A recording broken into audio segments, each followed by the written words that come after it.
26 વર્ષીય પરિણીતાએ પોતાના પતિ વિરુદ્ધ આઈપીસી 376(2) N 377 498 તેમજ 323 અને 504 મુજબ મહિલા પોલીસ મથક ખાતે ગુનો નોંધાવ્યો છે।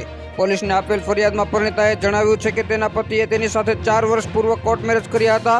લગ્ન જીવન દરમિયાન તેને પતિ દ્વારા શારીરિક તેમજ માનસિક ત્રાસ આપવામાં આવતો હતો। લગ્ન બાદ ના પાડવા છતાં અવારનવાર પરિણીતાની મરજી વિરુદ્ધ શારીરિક સંબંધ બાંધતો હતો।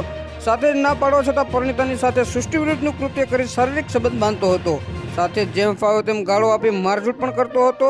મીડિયા સાથે વાતચીતમાં પરિણીતાએ જણાવ્યું હતું કે કોર્ટ મેરેજ કર્યા બાદ બંને પરિવારોને એક કરવા માટે ધામધૂમથી લગ્ન કરવાનું નક્કી કર્યું હતું, પરંતુ તેના પતિએ પરિવારને કોઈને કોઈ બહાનું બતાવી ધામધૂમથી લગ્ન કરવાની વાતને ટાળતો રહ્યો હતો।